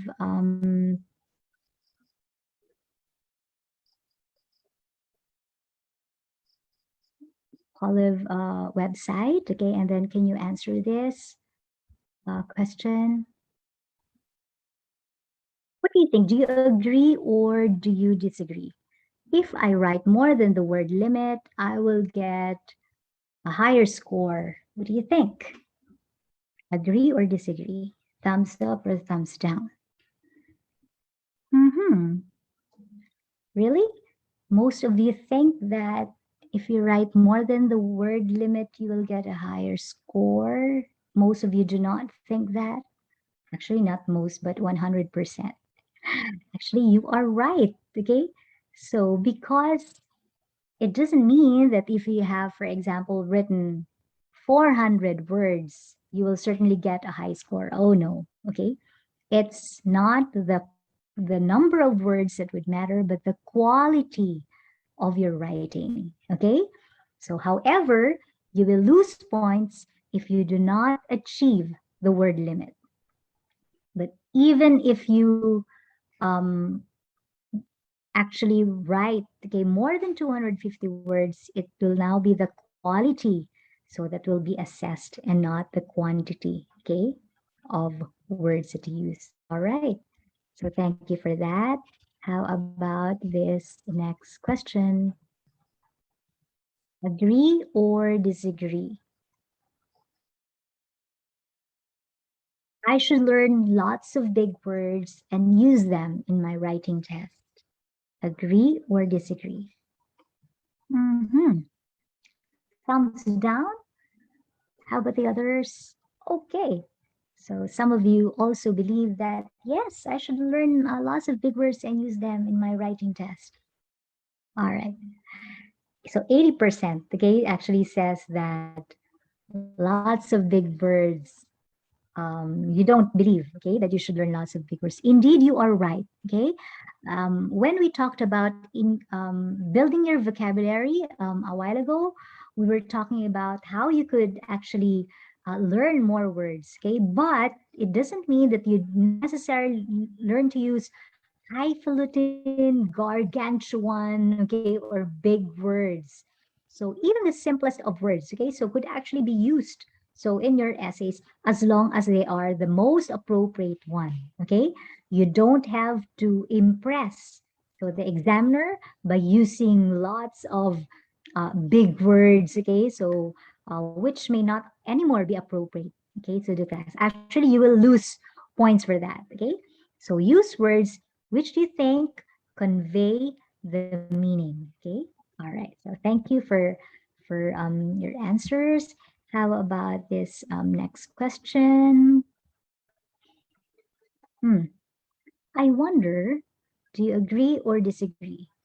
Do you think there is only one correct answer in the writing test? Thumbs up, thumbs down.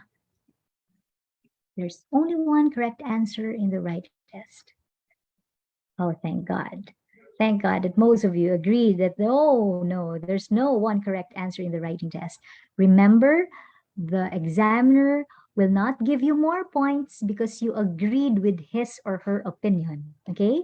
So even as we have said, sometimes you may write compositions, okay? You may be arguing for something which you yourself do not believe in, but because it's what you think that you'll be able to expound on, so that's the correct strategy, okay, for doing it.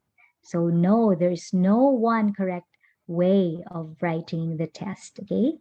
So do not think that the examiners are expecting, okay, that you should be able to put these ideas in the composition when you have not thought about it.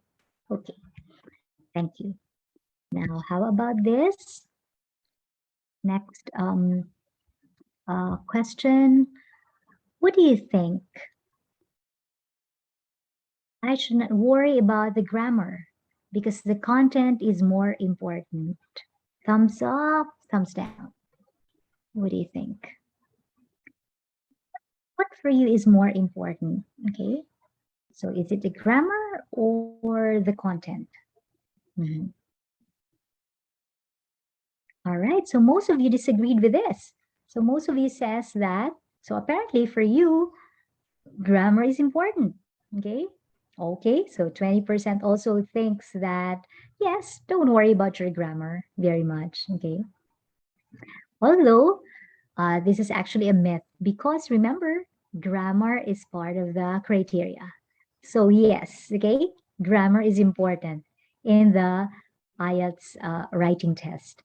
So even if you have very good ideas, okay, but if you're not able to express them very well because of the confusing, for example, verb tenses, okay, or incorrect use of subject-verb agreement rule, then yes, grammar is important, okay? So not only the content, both content and grammar is important in the IELTS writing test.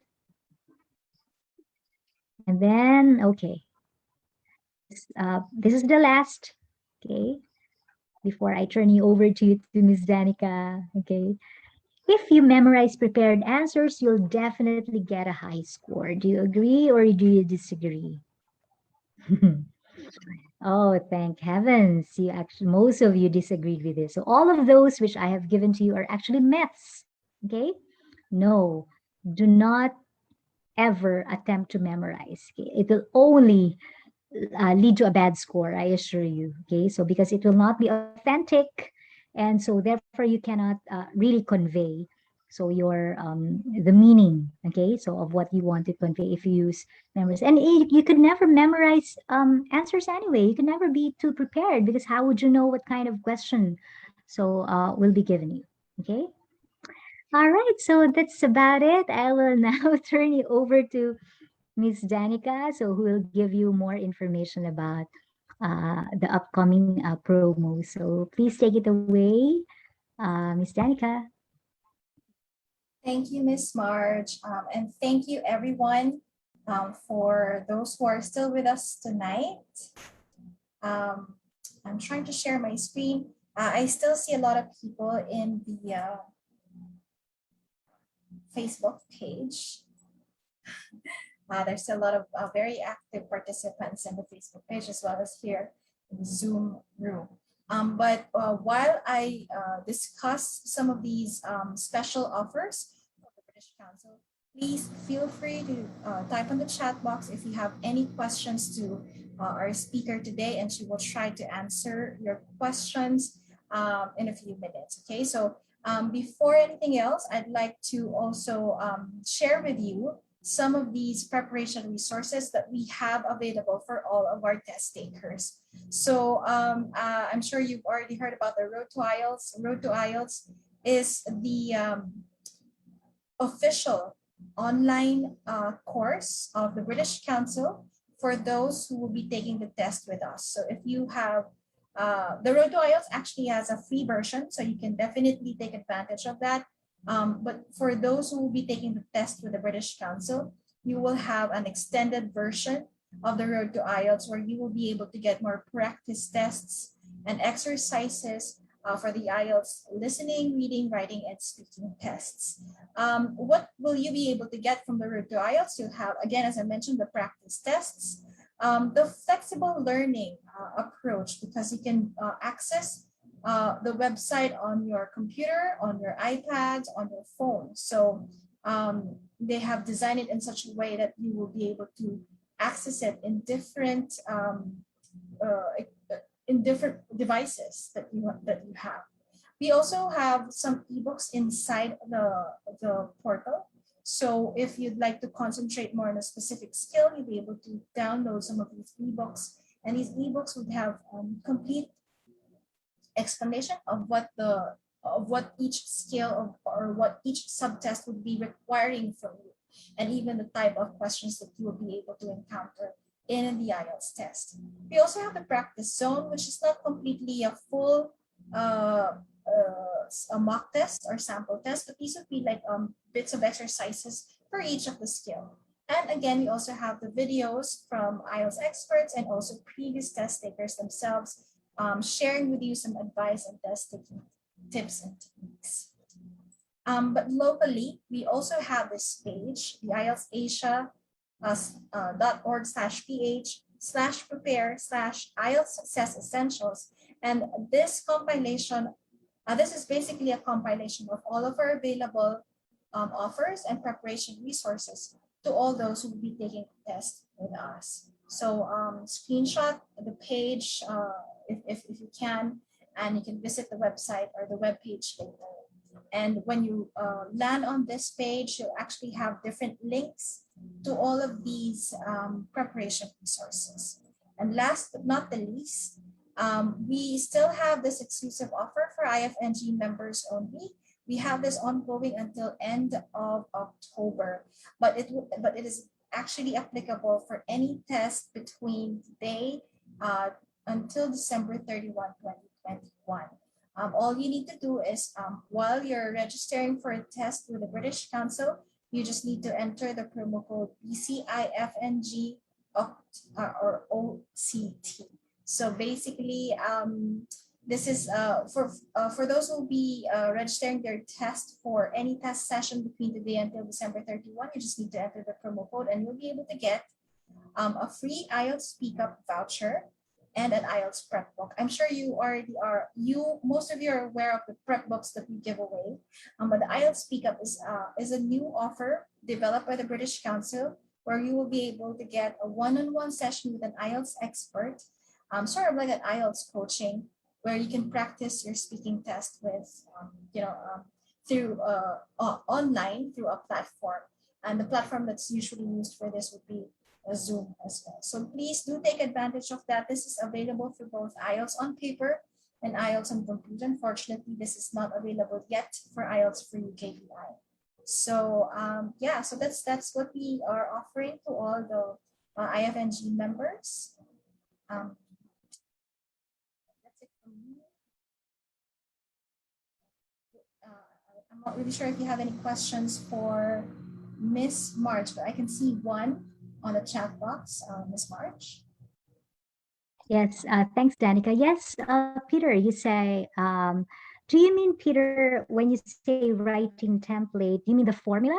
So do I get it that your question is kind of asking us that if you use, for example, the formula that, for example, I gave you on how to compose your paragraph, will you be given low score for that?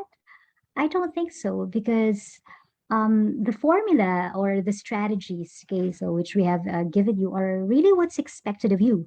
So when you actually compose the IELTS tasks. So the thing is, you cannot be too creative, for example, in writing task two. Like, for example, in your introduction, you cannot begin your introduction with a quotation, for example, with a quote from somewhere.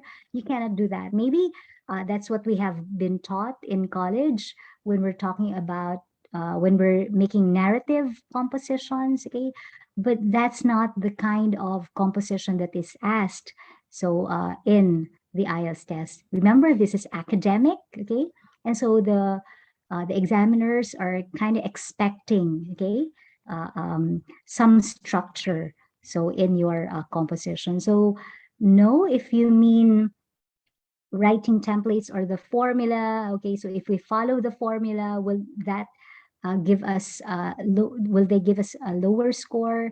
Definitely not. Okay, so that means you're just being sort of like test wise.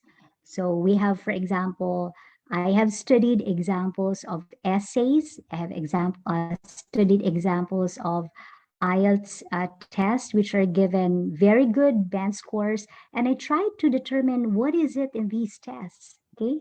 So which make them be given high scores. And those are the strategies. Those are the formula that I have given you. Okay, so based on how I decoded those essays. I hope that answered your question, Peter.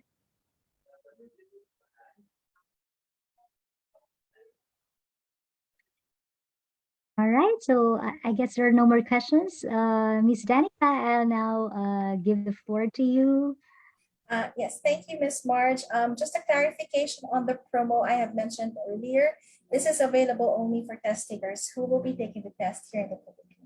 So for those who are outside the Philippines, you may check with your local British Council offices if they have current offers for test takers in the country where you are working or where you are right now. Okay. So if you have no more questions, we would like to thank everyone who have joined us today. We'd like to thank most especially the IFNG team, Ms. Gladys, Mr. M, Sir Jeff, Ms. Gladys.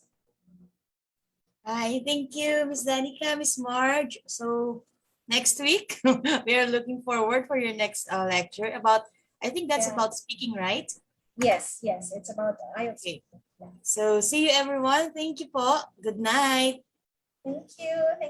Bye. Thank you. Thank you, Miss Marge. Thank you, Miss Da. Thank you, Miss Gladys. Thank you everyone.